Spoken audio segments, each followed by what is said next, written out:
Merci beaucoup, Pauline. Désolée là, pour avoir pris de l'avance. C'est juste que des fois, on perd un petit 15 secondes à transférer, donc j'ai voulu être efficace.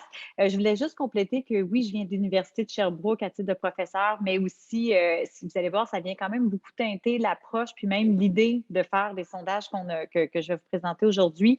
C'est mon rôle comme médecin conseil à la direction de santé publique de l'Estrie. Donc, je vous dirais que depuis quand même assez longtemps, j'accompagne la communauté de Lac-Mégantic qui a vécu toute une tragédie. Et vous allez voir, je vais faire beaucoup de parallèles entre ce qu'a vécu la communauté de Lac-Mégantic et ce qu'on est en train de vivre comme grande communauté québécoise et même mondiale en lien avec la pandémie. Ça peut paraître un peu assez différent comme événement, mais on voit beaucoup de liens, beaucoup de ressemblances, notamment en termes d'impact psychosociaux. Donc, c'est pour ça que je me permets de vous dire que mon côté aussi médecin de santé publique là, vient quand même teinter aussi beaucoup les exemples ou les interprétations qu'on fait des données. Donc, à travers cette présentation-là, j'ai 35 diapos, puis comme je disais d'entrée de jeu à ma collègue Pauline, je vais prendre un petit peu plus de temps pour bien vous expliquer ce qu'on a mesuré, ce qu'on a compris. Je pense que c'est un peu la base. Et ensuite, j'ai quelques diapos sur des pistes d'action concrètes, notamment tirées de ce on a fait à Lac-Mégantic, mais aussi dans d'autres communautés que je connais bien, soit en lien avec la pandémie ou en lien avec d'autres crises ou catastrophes.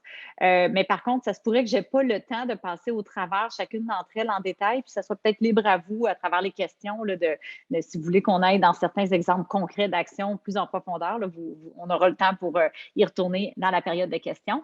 Puis je voulais quand même, je voulais pas passer sous silence ce nouveau concept-là. Ben, en fait, c'est pas nouveau, mais disons que ça résonne de plus en plus en nous, ce concept-là de fatigue pandémique et de manière qu'on peut lutter contre la fatigue pandémique, qui au moment où on m'invitait à donner la conférence, je n'étais pas encore tout à fait dans l'étude de ce concept-là, mais là, je vous dirais que ça prend beaucoup d'importance là, dans nos sondages, dans les collectes de données qu'on est en train de faire.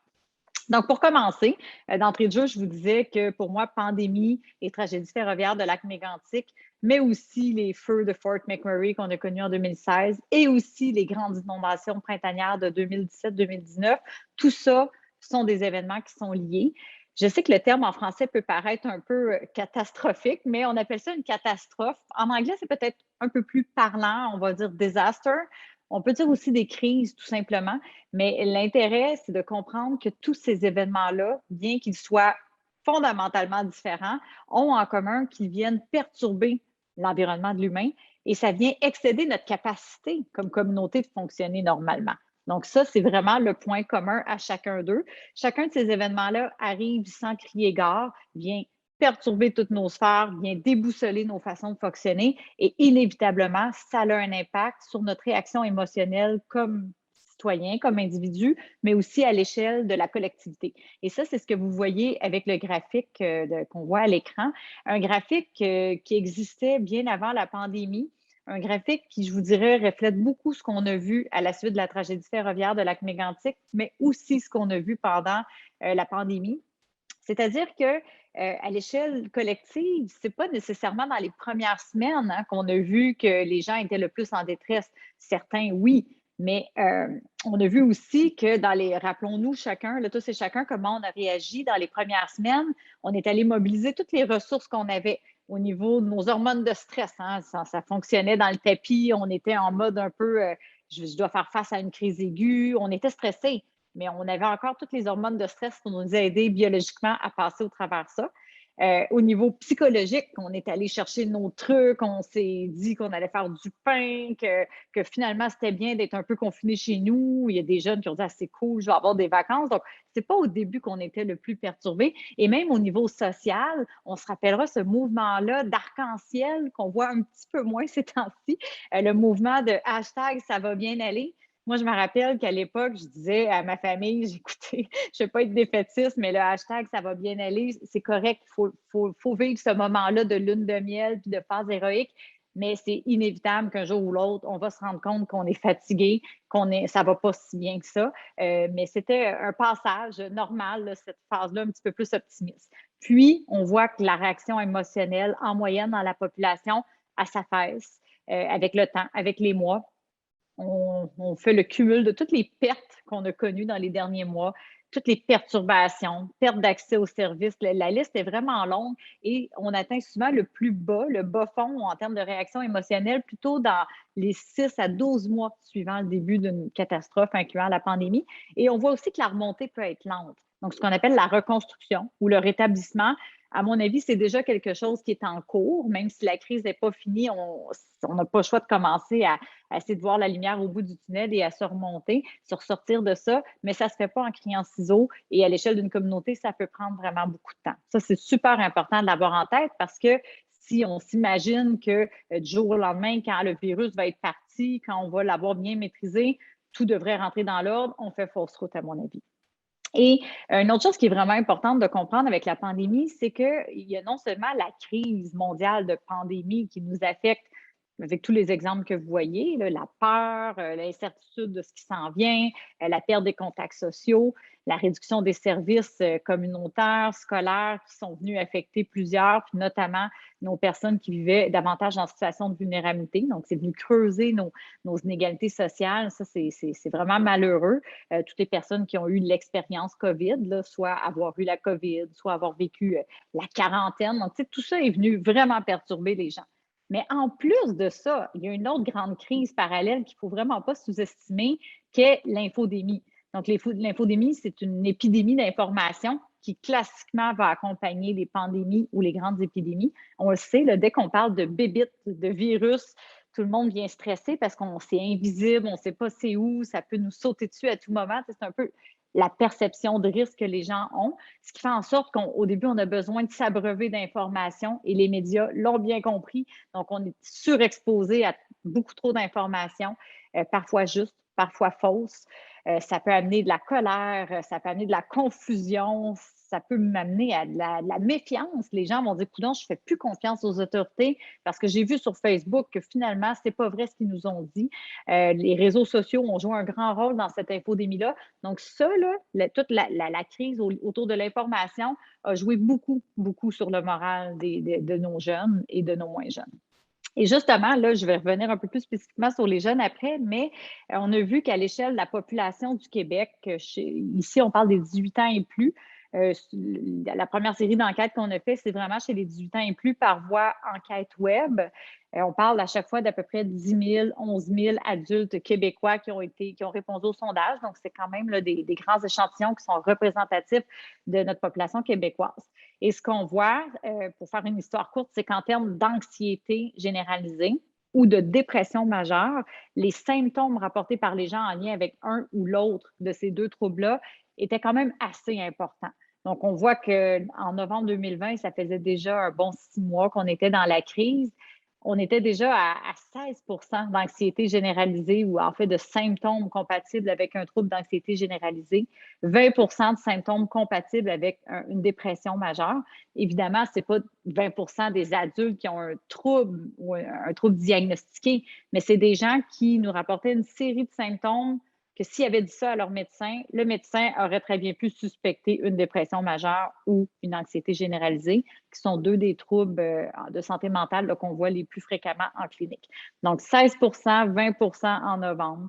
C'était la même chose en février 2021, ce qui me surprend plus ou moins parce que on était en pleine, la vague 2, on était encore dans la vague 2, en fait.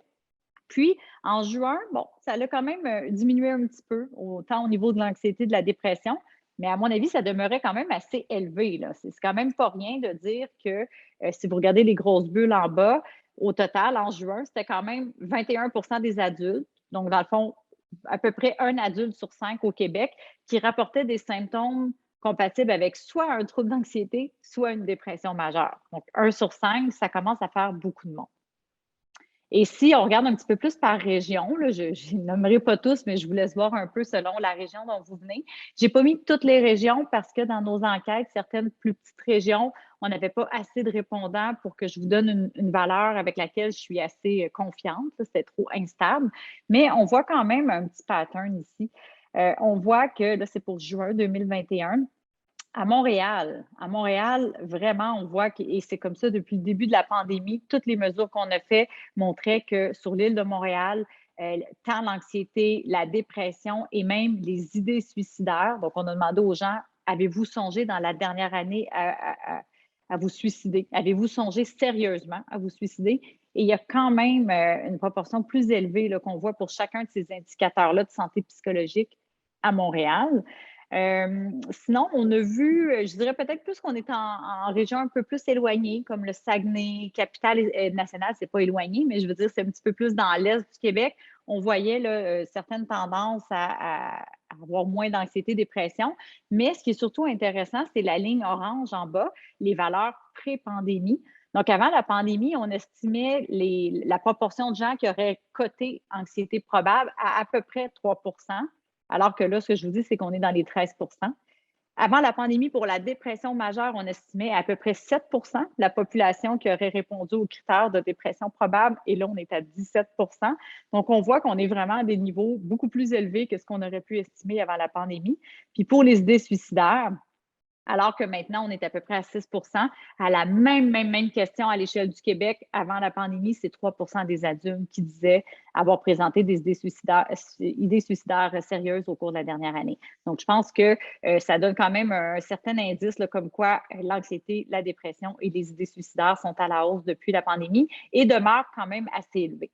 Et ce qui ça nous a amené un peu à se poser comme question, c'est de savoir, bon, on voit qu'on est à des niveaux plus élevés, mais ça ressemble à quoi ces niveaux-là d'anxiété, de dépression? On est dans les 13-17 En fait, ce qui est quand même assez fascinant, c'est de voir que les niveaux qu'on observe actuellement à l'échelle du Québec s'apparentent quand même beaucoup au niveau d'anxiété et de dépression qu'on a mesuré dans la communauté de Fort McMurray. Donc, vous vous rappelez, en Alberta, la communauté qui a été dévastée par des feux de forêt en 2016. On se rappellera que l'ensemble de la communauté a été évacué d'urgence. Les gens ont eu peur pour leur vie. Leur maison a été détruite dans plusieurs cas, des enjeux économiques, commerciaux majeurs, du stress post-traumatique. Ça a été quelque chose pour ces gens-là. Et au sein de la communauté, 6 mois après les feux, on observait des niveaux d'anxiété et de dépression un petit peu plus élevés, mais pas tant que ça, comparativement à ce qu'on observe en ce moment à l'échelle du Québec. Donc, je pense que c'est quand même assez parlant de dire que peu importe qu'on parle d'un feu de forêt ou d'une pandémie qui vient chambouler toutes les sphères de notre vie, l'impact se ressemble. Je ne veux pas dire qu'il est le même, mais il se ressemble en termes du moins d'anxiété et de dépression chez nos adultes. Mais là où ça m'inquiète particulièrement, et ça je le dis depuis déjà 1 an et demi pratiquement, c'est que tous ne sont pas égaux en termes de réponse psychologique. Donc vraiment, c'est là que je me suis mis à m'intéresser davantage au phénomène des 18-24 ans, puis j'oserais dire aussi les 25-34 ans qui suivent pas très loin derrière. Euh, En septembre, en novembre, en février, et c'était encore vrai en juin 2021, systématiquement, nos 18-24 ans étaient beaucoup plus nombreux à rapporter des symptômes compatibles avec soit un trouble d'anxiété ou une dépression. On parle quand même de 43 c'est pas rien. On a même, à un moment donné, atteint pas loin de 50 là, je pense que c'était en novembre ou en février. Février, on était à 46, c'est ça. Donc, on voit que là, on diminue un petit peu aussi chez les 18-24 ans, donc tant mieux. Mais, vous regardez pour les idées suicidaires. Ce qu'on voit, c'est qu'en juin 2021, on était à 7 de nos jeunes qui rapportaient des idées suicidaires. Alors, en fait, je pense que 7 c'est une erreur. Ça devrait être 9 toutes mes excuses. Je viens de me rendre compte. C'était 7 en février et ça l'a monté à 9 Donc, peut-être aussi pour les organisateurs d'événements, je corrigerai la diapo là, pour que les gens puissent avoir accès à la bonne info. Mais de toute façon, on voit sur le graphique, là, la barre orange montre que les idées suicidaires, on est très près du 10 chez les jeunes. Donc, ça, en gros, ce qu'on voit, c'est qu'il y a eu une augmentation à travers le temps entre février et juin pour ce qui est des idées noires, et ça, c'est quand même assez préoccupant. On a regardé plein d'autres choses, évidemment, que l'âge pour essayer de comprendre qu'est-ce qui pouvait expliquer autant d'anxiété, dépression en temps de pandémie, puis le fait que ça se maintient au fil du temps. Et c'est quand même assez intéressant de voir que dans tous les facteurs qu'on a pu examiner, on a regardé l'impact de la perte d'argent, l'impact de la peur du virus, le sentiment de menace. On a regardé plein de choses, l'impact de la quarantaine. Et finalement, ce qui est ressorti comme étant les facteurs les plus importants, c'est, je revenais sur le concept, le sentiment de cohérence, le sentiment de solitude, le faible niveau de soutien social, les pertes financières significatives servant en 4e niveau et le faible sentiment d'appartenance à sa communauté. Donc, il y a quand même 4 des 5 facteurs que je vous mets à l'écran qui sont des facteurs qui sont beaucoup plus de nature psychologique ou sociale plutôt que d'ordre liées au virus en tant que tel ou aux enjeux financiers. Donc ça, je pense que c'est absolument parlant parce que ça nous dit, c'est que si on veut limiter l'anxiété ou la dépression, le plus gros gain qu'on peut faire, c'est en essayant de renforcer ces facteurs-là au niveau psychologique et au niveau social. Donc, le sentiment de cohérence, c'était vraiment notre facteur numéro un. C'était ma découverte, je dirais, 2020-2021, parce que c'est des chercheurs, des collègues chercheurs qui nous avaient proposé d'intégrer ces questions-là au questionnaire pour voir si ça pourrait être un bon prédicteur de l'anxiété et la dépression. Ça s'est avéré que c'était clairement oui. Donc, on a voulu creuser un petit peu plus sur qu'est-ce que c'est au bout du compte le sentiment de cohérence. Donc, le sentiment de cohérence, que c'est à l'échelle des individus, donc pour nos jeunes, par exemple, c'est la façon que nos jeunes vont avoir d'interpréter ce qui se passe dans leur vie. Donc, c'est un peu le filtre ou la lunette que les jeunes vont mettre, ou les moins jeunes, pour interpréter tout ce qui se passe en lien, entre autres, avec la pandémie. Donc, une personne qui a un fort sentiment de cohérence, c'est une personne qui, devant un stress ou une forme d'adversité à laquelle elle est exposée, c'est quelqu'un qui a une capacité de bien comprendre ce qui se passe, d'aller chercher les bonnes informations, puis de bien comprendre pourquoi ça arrive, qu'est-ce que je dois faire, quelles sont les causes, quelles sont les conséquences. Donc, aller chercher juste assez d'infos, la bonne info, bien comprendre. Ensuite, c'est quelqu'un qui a une capacité de donner du sens à ça. Parce que je peux tout à fait comprendre tout ce qui se passe, mais être vraiment en colère, être vraiment déçu que mes projets soient annulés, être vraiment dans l'incompréhension de pourquoi ça m'arrive, pourquoi toute ma vie est gâchée soudainement. Et là, c'est sûr que si on reste pris avec ce sens-là qu'on attribue à la situation, c'est un sens très négatif, puis c'est très difficile après ça d'avoir une bonne réponse au niveau psychologique, donc de ne pas être trop anxieux ou trop déprimé. En contrepartie, quelqu'un qui va donner du sens, de bon, j'avais plein de projets qui sont évidemment à l'eau, mais je vais peut-être profiter de cette période-là pour développer d'autres aptitudes que j'ai jamais eu le temps de développer ou de tisser des liens avec les gens avec qui je vis sous le même toit que je voyais peut-être pas assez avant. Ou des gens qui vont dire, ben non, c'est peut-être un signe que la vie nous envoie, qu'on était trop mobile sur la planète, qu'on avait besoin de se recentrer sur nos quartiers puis notre petit milieu de vie. Fait que toutes les interprétations sont bonnes, mais bref, la façon de donner un sens à ce qui se passe pour donner un sens qui nous rend confortable et quand même capable d'affronter le quotidien sans être trop fâché ou trop, c'est ça, frustré. Ça, c'est sûr que ça l'aide beaucoup. Puis finalement, et non le moindre, une personne qui a un sentiment de cohérence fort, c'est une personne qui a la sensation qu'elle peut passer à l'action, qu'elle n'est pas juste victime passive là, de tout ce qui se passe. Donc, quelqu'un qui est capable de dire, attends une minute, c'est bien plate ce qui se passe, mais je sais que j'ai des ressources en moi, j'ai des capacités, j'ai déjà passé à travers une autre crise avant, je sais que je suis capable de faire face à la tempête, je connais mes ressources, mes capacités internes, mais je connais aussi les gens sur qui je peux compter. Je connais les ressources dans ma communauté, mon milieu scolaire sur lesquels je peux compter et je sais comment je vais les utiliser. Donc, c'est quelqu'un qui sent, qui connaît les ressources et qui est capable de les utiliser, les mobiliser pour passer au travers de la tempête. Donc, comprendre, donner du sens, passer à l'action. Ces personnes-là sont définitivement des personnes protégées contre l'anxiété et la dépression.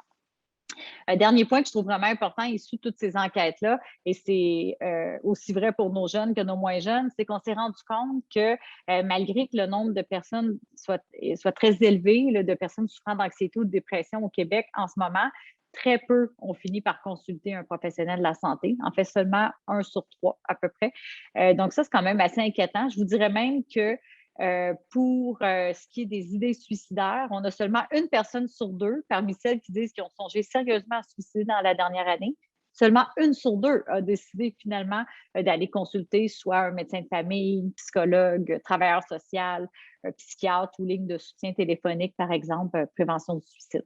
Seulement une sur deux. Pourquoi je dis ça? C'est que, encore une fois, moi, ce que ça me dit, et on a questionné les gens par rapport à ça, c'est que la plupart des gens nous disent que c'est pas uniquement parce qu'ils sont en attente d'avoir des soins, parce qu'ils sont pas capables d'obtenir les soins. C'est qu'il y a beaucoup de personnes qui nous disent ne même pas ressentir avoir besoin d'aide. Et ça, c'est quand même assez parlant. Et encore une fois, je suis plus ou moins surprise parce qu'avec l'acte mégantique, on l'a beaucoup vu. En fait, quand on se fiait sur les demandes d'aide en termes de soutien psychosocial en clinique, après la première année, c'est allé en diminuant drastiquement. De moins en moins de gens demandaient d'aide. Mais quand j'ai fait ce genre de sondage-là dans la communauté de l'acné mégantique, la quantité de gens qui présentaient des manifestations de stress post-traumatique, d'anxiété, de dépression était encore très grande, même un peu en augmentation. Et c'est là qu'on a réalisé qu'il y a vraiment très peu de gens qui finissent par aller consulter. Et ce qu'on a compris, c'est que dans un contexte de crise, que ce soit lac mégantic, des ouragans, des attentats terroristes ou une pandémie, c'est que la plupart des gens ont tendance à se dire, ben, il y en a des pires que moi. Le réseau doit être surchargé. Je ne suis pas vraiment une victime tant que ça. Pourquoi j'irais me plaindre? Je ne vais pas si pire que ça.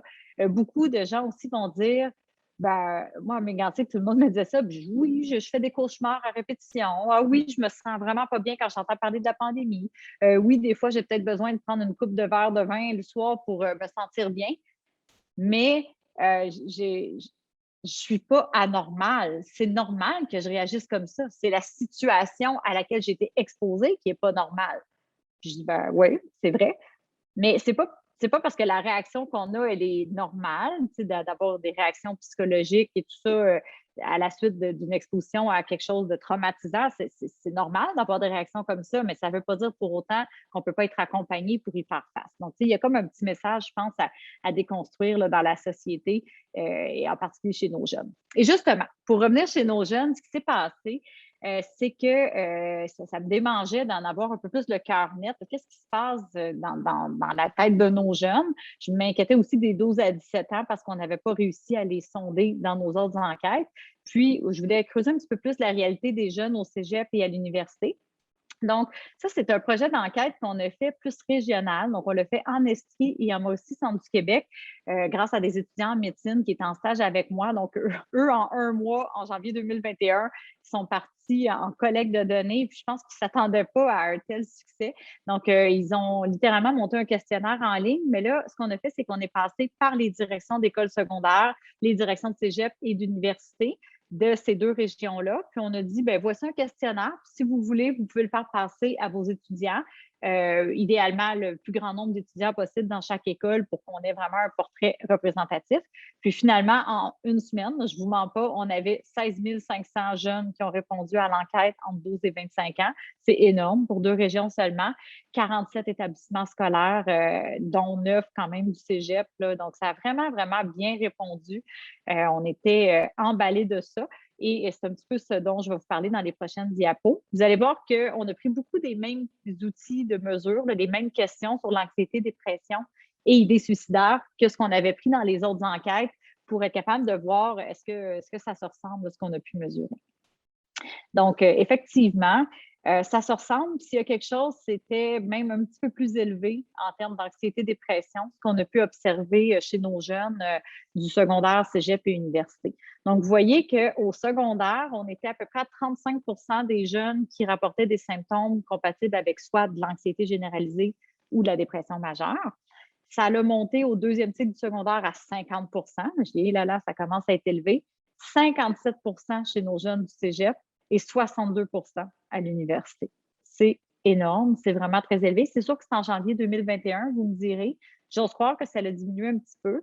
Ceci étant dit, on va répéter cette enquête-là. Là, je vous le dis en passant, on va la répéter en janvier 2022. J'ai un autre groupe d'étudiants qui vient. Ils ne savent pas encore, mais je vais les faire travailler là-dessus aussi. Puis, j'ai commencé à l'offrir à d'autres régions. Là, tu sais, nous, c'est vraiment pour aider les écoles. Donc, je sais que les régions, l'Estrie-Mauricie veut réembarquer, mais j'ai quelques écoles, peut-être de Laurentides. En tout cas, j'ai des collègues dans les Laurentides et Montérégie qui m'ont dit qu'ils seraient peut-être intéressés à embarquer. Parce que pour nous, il n'y a pas de coût. Là. Je veux dire, on a un questionnaire en ligne qui soit passé par 16 000 ou 50 000 jeunes. C'est pas plus compliqué que ça. Puis vu qu'on le fait vraiment avec un angle de santé publique pour essayer de comprendre rapidement ce qui se passe chez nos jeunes, on ne passe pas par un comité d'éthique nécessairement. Là, c'est de la donnée, c'est pas de la donnée qui sert à faire de la recherche, mais vraiment de la donnée qui sert à faire un portrait rapide de l'état de santé psychologique de nos jeunes. Donc, je continue. Après ça, ce qui est intéressant, c'est qu'on a aussi demandé à nos jeunes plus leur perception par rapport à leur propre santé mentale. Donc, vraiment, toi, comment tu qualifierais ta santé mentale? Ça peut être de mauvais, passable, bon, très bon ou excellent. Donc, si on regroupe ceux qui ont dit passable ou mauvais, là, on voit un peu les deux pires catégories.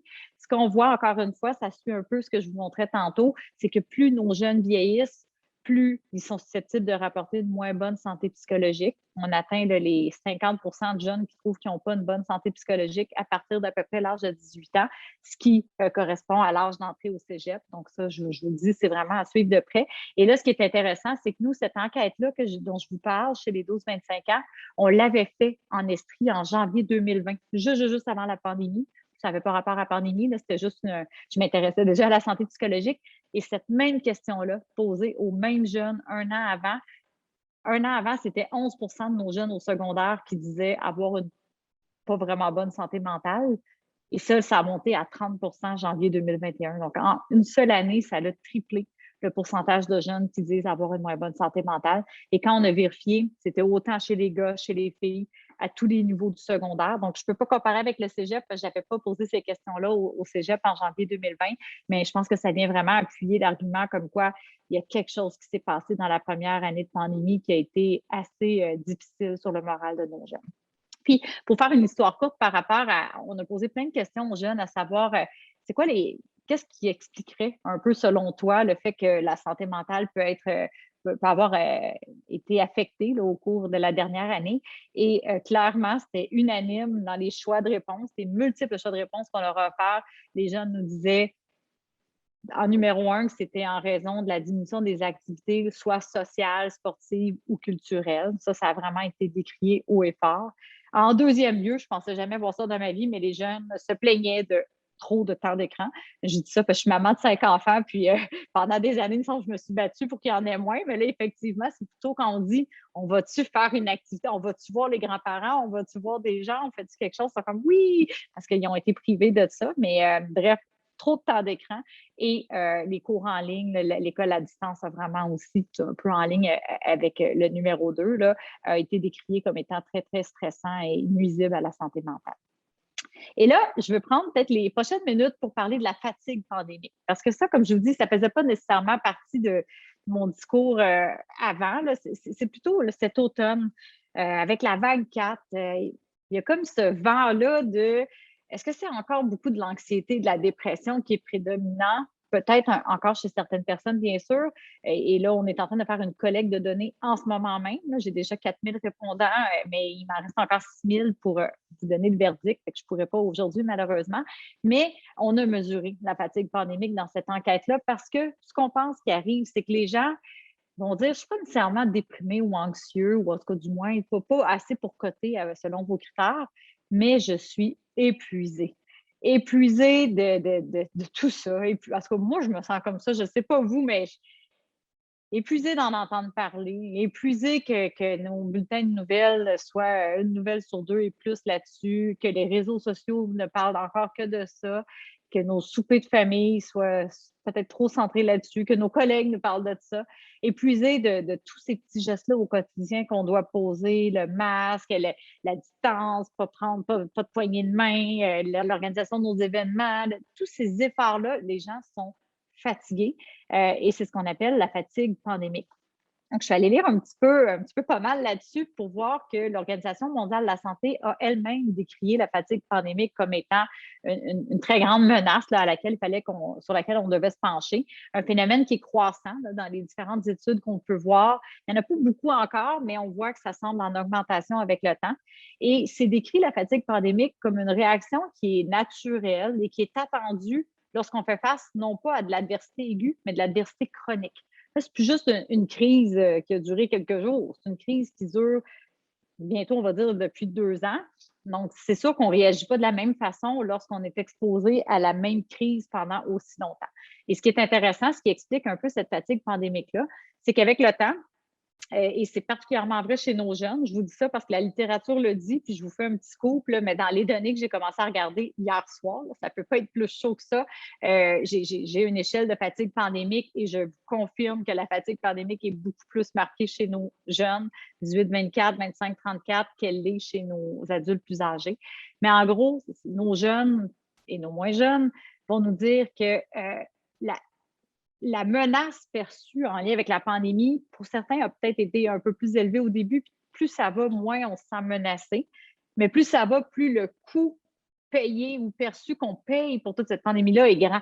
Fait que le déséquilibre fait qu'on n'a plus le goût de se forcer. Ensuite, l'instinct naturel de l'humain d'avoir besoin d'autodétermination, de liberté, est en train de tranquillement de prendre le dessus. Les gens, ils n'en peuvent plus. Puis finalement, ce qui est vraiment important à dire, c'est que même devant toute situation hautement anormale, on finit par s'habituer. Fait que la situation est devenue de plus en plus normale. On pourrait parler à des gens qui vivent dans des camps de réfugiés pendant des années et ils vous diraient qu'à un moment donné, même si c'est abominable, on finit par s'habituer, on finit par normaliser ça, ce qui fait en sorte qu'on n'est peut-être plus aussi vigilant de vouloir poser toutes les actions qu'on nous demande de poser pour bien se protéger. Donc, la fatigue pandémique, c'est autant un volet comportemental qu'un volet d'information. Les gens deviennent de plus en plus négligents dans les comportements qu'ils posent, sont tannés de se forcer, tannés de sentir qu'ils se forcent pour le bénéfice de personnes plus vulnérables, par exemple, tannés de suivre toutes les réglementations puis de s'adapter au fur et à mesure. Mais ils sont aussi beaucoup tannés de l'information, un peu de la lassitude. Tu sais, je suis tannée d'en entendre parler. Donc, ils essaient de changer de sujet, ils essaient de zapper de poste si on voit qu'on en parle.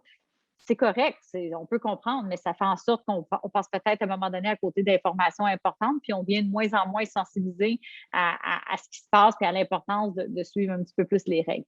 Fait que c'est ce que j'appelle un peu le cercle vicieux de la fatigue pandémique. Ça fait 1 an et demi qu'on est hyper vigilant, qu'on a des mesures qui viennent intrusives là, dans notre quotidien. On est surexposé à l'information. À court terme, on a vu que ça a amené à plus de stress, plus d'anxiété, plus de déprime. Mais à plus long terme, c'est vraiment la fatigue pandémique qui prend le dessus, le laisser-aller, la démotivation, une forme un peu de baisse les bras, le désespoir. Même aussi, on voit de la marginalisation. Certaines personnes qui ont tendance à se polariser beaucoup dans leur discours, entre autres, un peu en réaction à cette fatigue pandémique-là. Ils décident d'être exemple, le vaccin, je pense que c'est celui qui s'applique le plus en ce moment. Au lieu de juste dire, moi, j'ai fait le choix de ne pas me faire vacciner. On voit que les gens ont besoin de se camper dans une position, de la défendre ardemment. Puis on dirait que c'est ce qui peut-être les aide à lutter contre la fatigue pandémique, de trouver un sens aux choix qu'ils font. Et tout ça, inévitablement, amène à une réduction des comportements préventifs, à une augmentation des cas dans certaines localités, à un prolongement de la situation. Puis là, oups, on vient dans un potentiel de cercle vicieux. Donc, je vous dis, si on veut s'en sortir au niveau de la santé psychologique, il faut à un moment donné être capable de fermer ou cesser ce cercle vicieux-là. Là, je vois le temps. Pauline, vous ne serez même pas obligée de me le dire. J'avais activé mon micro, donc juste pour dire qu'il reste un petit peu plus de 5 minutes. Donc, si vous voulez sélectionner les dernières diapos que vous voulez présenter. Je vais présenter juste les grands principes. Je pense que, comme je disais, les exemples, on ira à la pièce selon ce qui vous intéresse. De toute façon, vous aurez accès au PowerPoint que je vais vous renvoyer. J'ai eu ça, avoir des petites erreurs. Là, fait que le petit chiffre n'était pas bon. Si vous me permettez, je vous le renverrai. Mais bref, moi, cette pyramide-là, je trouve qu'elle est très parlante. C'est pas moi qui l'ai inventée. C'est le Step Care Model qu'on appelle en anglais, qui est une intervention proposée en santé mentale par palier où dans le fond, ce qu'on invite à faire, c'est de dire, de ne pas tomber dans le piège que parce qu'on a beaucoup d'anxiété et de dépression, la solution à ce problème-là, c'est de mettre plus de ressources curatives des équipes en santé mentale pour venir en aide aux gens qui souffrent. Oui, c'est sûr que s'il y a plus de gens qui souffrent, on doit s'assurer de pouvoir répondre à leurs besoins. Ça, vous ne m'entendrez jamais dire le contraire. Mais on doit descendre un peu plus bas dans la pyramide et toucher une base plus large de la population. Donc, est-ce qu'on veut vraiment juste attendre que les gens développent des symptômes tellement envahissants qu'ils ont besoin d'aide ou on ne veut pas se donner les moyens de renforcer le tissu social, le tissu communautaire dans chacun de nos milieux? Il y a plein de choses qu'on peut faire pour renforcer la santé mentale, la cohésion, le sentiment de soutien. Et on l'a vu tantôt que ces facteurs-là sont ceux qui protègent contre une dégringolade vers l'anxiété et la dépression. Donc, je pourrais vous donner certains exemples. Au début, je sais que ça peut paraître un peu abstrait de dire ça comme ça, mais il y a plein de choses qu'on peut faire à l'échelle des écoles, des milieux municipaux, des organismes communautaires et j'en passe, des milieux de travail pour essayer de pimper un peu la dynamique et de nous aider à nous entraider, renforcer la solidarité et tout ça. Et une des choses de base, c'est que, un peu pour illustrer ce que je dis, c'est que dans un milieu donné, en fait, il faut d'abord apprendre à être bienveillant envers soi-même puis être à l'écoute de ses propres symptômes. Puis après ça, une fois qu'on le fait pour nous-mêmes, être à l'écoute des symptômes des autres. Donc, juste d'y aller avec une petite gradation comme ça, toute simple, tu sais, je pense qu'en maternelle, on apprend un peu les codes de couleur pour voir comment on se sent. Là, je dis ça parce que j'en ai un à maternelle, en fait, un qui vient de passer de la maternelle à première et une autre à maternelle, puis à tous les jours, ils ont des petits codes de couleur pour montrer comment ils se sentaient. Donc, c'est très universel. Puis pourtant, pensez-y, est-ce que vous l'avez fait, vous, aujourd'hui? Et moi, tantôt, peut-être parce que je venais de donner la conférence, je me suis dit, oh, il me semble que je suis dans le jaune depuis une couple de jours. Je suis fatiguée, tu sais, il me semble que je dors pas bien. Je me suis choquée pour les enfants hier pour rien. Tu sais, je me trouvais ordinaire un peu. Bon, mais c'est correct, on a le droit. Mais l'important, c'est d'identifier quand on tombe dans le jaune avant de tomber dans l'orange. Puis si jamais par malheur on tombe dans l'orange, ben mon Dieu, il faut faire quelque chose pour aller vers le jaune ou le vert. Tu sais. Pourquoi attendre le pic de la pyramide puis attendre d'être dans le rouge pour dire que là, on a besoin d'aide et on devrait poser des gestes? Et pourtant, je ne sais pas pourquoi, mais on est conditionné à dire c'est correct, je suis capable, je suis capable. Bon, vous comprenez que si envers nous-mêmes, on n'est pas capable d'être bienveillant et d'être vraiment à l'écoute de soi-même, puis se donner le droit de peut-être être moins performant pendant une couple de jours pour prendre soin de soi, de se donner le droit de se gâter un peu, puis de veiller à notre propre bien, comment peut-on agir de la sorte envers les autres? Donc, déjà, d'instaurer un climat de bienveillance dans les milieux, super important. Puis, tantôt, je pourrais donner des exemples, mais il existe aussi toutes sortes d'interventions qu'on peut faire pour aider les gens à retrouver un sens à ce qui se passe, à favoriser un peu plus la réflexion, l'empowerment, le sentiment qu'ils peuvent agir et qu'ils ont un contrôle sur leur propre destinée. Donc, on a plein de types d'exemples sur lesquels je pourrais venir tantôt. Je pense que j'arrêterai pour le moment là, puis on ira avec les questions. Je peux juste laisser le PowerPoint comme ça si je veux illustrer certains exemples, on ira là. Mais on veut vous entendre. Parfait. Ben, merci beaucoup, Mélissa. Donc, la période de questions va commencer. Donc, comme je disais tout à l'heure, donc vous avez plusieurs façons de nous laisser savoir vos questions. Donc, soit dans le chat en les envoyant directement à tout le monde ou à moi-même ou même à Mélissa. Également, vous pouvez directement lever la main. On va vous manifester en levant la main. Donc, si vous cherchez la petite main, donc vous avez l'icône réaction, donc le petit émoticône en bas à droite de votre écran Zoom. Vous allez trouver donc une main. Donc, pour ceux pour lesquels le Zoom est en anglais, donc c'est Raise Hand. Donc, soit lever la main et à ce moment-là, on va vous donner la parole ou soit vous pouvez écrire les questions dans le chat. Donc, pour l'instant, je vois qu'il n'y a pas encore de main levée. Donc, j'inviterai peut-être Mélissa à nous présenter, en attendant que vous puissiez penser à vos questions, peut-être Mélissa nous présenter des exemples que vous aviez prévus à la présentation. Je viens de voir qu'il y a une main oui, levée. Là. En effet, oui, il y a une main levée. Donc, on a Joël. Joël, est-ce que... donc, Joël, je vais vous ouvrir votre micro.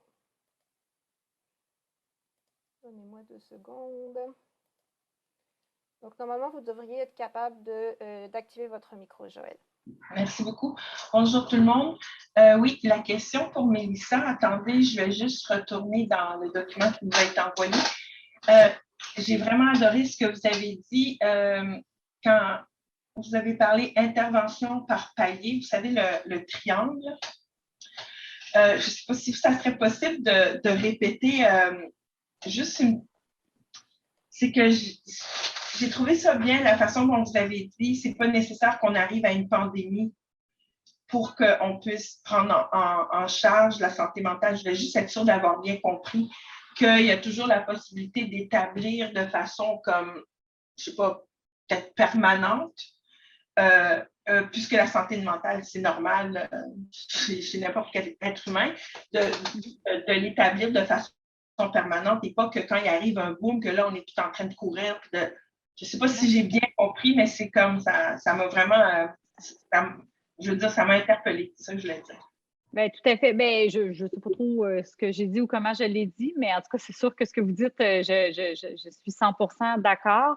Tu sais, la santé mentale, c'est le parent pauvre, on va se le dire, là, partout au Québec. C'est en ce moment, c'est quand même quelque chose de beaucoup géré d'un point de vue clinique. Puis je pense que même au niveau clinique, les gens pourraient vous dire que autant en première ligne qu'en service plus spécialisé, psychiatrie, tout ça, c'est pas facile. Les organismes communautaires qui travaillent, qui offrent toutes sortes de soutien aux personnes aux prises avec des enjeux de santé mentale ou sur des facteurs qui pourraient mener à des enjeux de santé mentale sont à court d'argent, sont toujours en train de se demander comment financer quelle somme ils auront pour l'année d'après. Donc, moi, je trouve ça difficile dans ce contexte-là, mais chose certaine, c'est qu'on peut, à l'échelle de nos milieux, puis c'est ça que je pense qu'il faut déconstruire comme idée que, comme vous dites, pandémie ou pas, à temps plein, la santé mentale était déjà un enjeu bien avant la pandémie. Comme je vous dis, moi, je faisais déjà des travaux là-dessus bien avant la pandémie.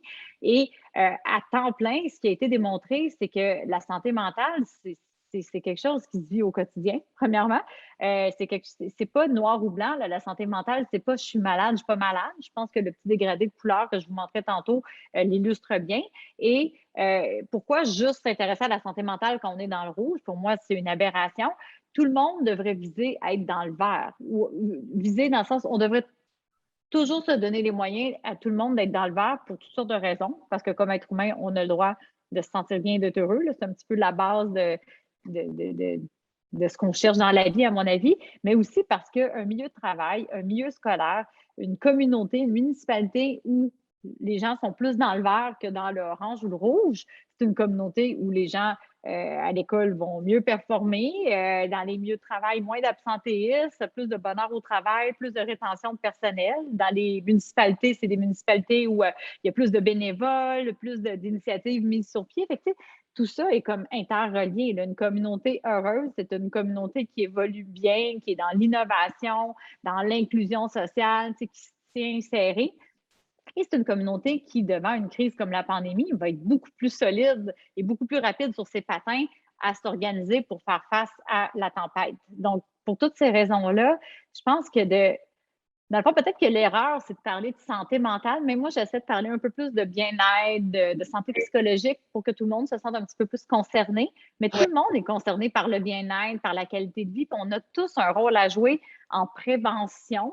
Et ça va porter fruit à tout le monde, dans tous les milieux, et pas juste en psychiatrie, si vous comprenez. Donc, je ne comprends pas qu'on ne le fait pas, même plus d'emblée, mais je pense que depuis la pandémie, moi, ça, je le vois beaucoup, beaucoup de cégep, d'écoles, de milieux de travail qui m'interpellent, qui ont le goût de mettre sur pied des comités de bienveillance ou des stratégies justement de promotion d'une bonne santé mentale. Donc, je me dis au moins la pandémie aura peut-être fait réaliser à quel point le bien-être psychologique, c'est quelque chose de pas acquis, puis c'est quelque chose qui se travaille au quotidien dans nos différents milieux de vie. Puis aussi, merci, parce que c'est tout à fait ça. Puis aussi, comment je pourrais dire, la notion, quand on parle de santé mentale, c'est comme un sujet tabou, c'est comme mal vu. Et puis, je pense que la pandémie vient apporter un pan pour dire, regarde, ça peut arriver à n'importe qui. À n'importe qui. Puis d'après le sujet qu'on vient de discuter, ben les jeunes, même s'ils sont jeunes, ils sortent et puis tout, on le voit comment ça peut toucher les gens. Ça fait que c'est exactement ce que vous n'auriez pas pu donner plus d'explications que ça. Merci beaucoup. J'apprécie. Ah, ça fait plaisir. Mais oui, je pense que d'avoir le droit, au même titre, je ne sais pas pourquoi, hein, si tu te lèves un matin puis tu es quelqu'un qui a des maux de dos chroniques, puis un matin tu te lèves et tu as vraiment mal au dos, là, tu vas te lever et tu vas le dire à ton travail. Ah, excusez, il faut que je me lève, j'ai mal au dos, je ne suis pas bien. Excusez, je vais aller prendre mes anti-inflammatoires, j'ai mal au dos. Mais on n'entend jamais quelqu'un dire excusez, je me suis levé un matin, j'ai pleuré toute la nuit, je me sens moyen, là, je me sens un petit peu triste ou un petit peu anxieux. Donc, savez-vous quoi, je vais peut-être finir un petit peu plus tôt aujourd'hui, je vais peut-être aller me calmer, faire une petite sieste parce que je me sens vraiment pas bien. Ça, en tout cas, c'est dommage, mais on n'a pas le droit de le dire. Ben, moi, je pense qu'on devrait avoir le droit, mais je veux dire, je pense quand même qu'il y a un petit, comme vous dites, tabou autour de ça. Mais je sens que les gens sont plus à l'aise d'en parler. Puis des fois, je me fais critiquer par le fait qu'on diffuse des données. J'ai déjà des chercheurs là, qui m'ont critiqué ouvertement de dire es-tu en train d'empirer la situation que d'aller dire ouvertement qu'il y a tant de gens qui souffrent pendant la pandémie. Comme si j'allais donner l'idée aux jeunes de se trouver qui sont malades parce que je dis qu'il y a des statistiques élevées de gens qui rapportent des symptômes. Je peux comprendre, mais d'un autre côté, moi, j'ai envie de dire que des fois, ça vient aussi normaliser. Les gens ont peur de ne pas être normal, tu sais. Donc, de dire, bien, regarde les statistiques, là, il y en a 1 sur 2 en ce moment qui rapportent des symptômes, peut-être comme ceux que toi, tu ressens puis que tu n'as pas dit à personne. 1 sur 2, fait que tu n'es pas anormal, mais vraiment pas. Ose en parler, tu n'es pas seul. vrai, c'est le valeur qui l'ont vu comme ça parce que c'est vrai, le fait qu'il y a eu la communication qui s'est ouverte, je peux dire, ah, OK, c'est correct pour moi, c'est correct. Ça fait que oui, tout à fait. D'accord, merci beaucoup. Ben, Ça fait merci, plaisir. merci beaucoup, Joël, pour la question, puis merci aussi, Mélissa. Donc, on a une autre question de la part de Léonie dans le chat. Donc, je vais la lire pour vous. Donc, Léonie nous demande, donc, vous mentionnez que les difficultés sont plus grandes à partir du cégep et avez parlé de l'intervention par palier. Est-ce que la dimension des cégeps et des universités n'expliquerait pas les résultats? Avez-vous des indications qui vont en ce sens? Oui et non. Ben, en fait, la dimension, ce que je comprends par là, un peu le fait de fréquenter ce type de milieu-là qui pourrait être en soi en cause. Oui et non, parce que justement, je m'étais posé la question, donc, étant donné qu'on a plusieurs milliers d'adultes, on a pu décomposer en fait, il y a les étudiants de cet âge-là versus les travailleurs de cet âge-là. Donc, ceux qui ne sont plus statut étudiant, mais qui sont dans le groupe des jeunes adultes. Et les deux sont touchés, dans le fond. Ce qu'on s'est rendu compte, c'est que les étudiants, même s'ils sont plus âgés, là, incluant nos étudiants de 25-34 ans, sont plus à risque de façon générale de présenter de l'anxiété-dépression. Mais nos jeunes, nos 18 à 24 ans qui ne sont pas étudiants, sont aussi plus à risque. Donc, oui et non, dans le sens que je pense que le statut d'étudiant, particulièrement pendant la pandémie, je ne sais pas si votre question c'était avec tout le stress vécu pendant la pandémie ou avant même la pandémie. Il y a peut-être un peu des deux, mais cette notion-là peut-être de culture, de performance, entre autres, ou de beaucoup de pression qui est mise sur les étudiants, ça, c'est des concepts qui étaient là avant la pandémie. Peut-être des enjeux financiers, il y a des facteurs qui étaient là avant et s'ajoute tout ce qu'on a vécu pendant la pandémie, perturbation carrément dans ta routine là, de jeune étudiant, là, école à distance, en particulier pour cégep et université, perte de repères, de contacts sociaux, d'activités parascolaires, ça a été quand même assez difficile. Donc, je vous dirais qu'est-ce que c'est vraiment le fait de fréquenter les cégeps ou universités ou une combinaison de le fait d'être jeune aussi. Tantôt, je parlais de sentiment de cohérence. Le sentiment de cohérence dans notre étude est beaucoup, beaucoup plus faible chez les jeunes adultes que chez les personnes âgées. Puis quand on y pense, ça fait du sens. Je fais souvent l'analogie, avec la première peine d'amour. Un bon sentiment de cohérence, c'est de faire face à l'adversité en interprétant ce qui se passe de la bonne façon. Bien, dans le fond, rappelez-vous votre première peine d'amour, si vous en avez déjà eu une. Habituellement, elle arrive à peu près dans ces âges-là, là, jeune adulte ou peut-être fin de l'adolescence. C'est bien difficile quand c'est la première fois que ça t'arrive parce que c'est justement la première fois. Fait que t'as pas. Si on parlait d'être capable d'identifier ses forces, ses ressources, être capable de prendre du recul à ce qui arrive, de comprendre, de donner du sens. Puis la première fois, c'est presque impossible. C'est la fin du monde, ma vie est finie, je m'en sortirai jamais. Mais la deuxième fois que tu as une peine d'amour, c'est aussi difficile en termes d'impact, ça brise le cœur de la même façon, sauf qu'on est capable de prendre un recul, premièrement parce qu'on a déjà vécu ça dans le passé. On est capable de dire le temps va faire les choses. Tu sais, ce que ma mère me disait, là, OK, je commence à comprendre que j'ai été capable une fois de passer au travers, je devrais être capable. Je vais réutiliser les trucs que j'ai développés la première fois. Donc, tu sais, je donne du sens, je suis capable de mobiliser mes ressources un peu plus, je suis capable d'un peu plus comprendre, prendre un recul. Fait que c'est un petit peu ce qui se passe aussi avec la pandémie. Tu sais, quand tu as 18-24 ans, la plupart des jeunes n'ont pas encore vécu énormément d'adversité. Bien sûr, certains en ont vécu, mais par rapport à une personne dans la cinquantaine, par exemple, qui a un peu plus de recul, qui est capable de relativiser les choses, puis de dire, ben j'en ai vu d'autres, les jeunes ont moins cette capacité-là, tout simplement de par leur bagage de vie qui est un peu moins grand. Donc, le sentiment de cohérence aussi explique beaucoup pourquoi nos jeunes adultes, qu'ils soient étudiants ou pas, ont été pas mal plus affectés par la pandémie.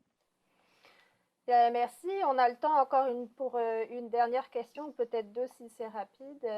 Donc, je vais donner la parole à Marie-Pierre.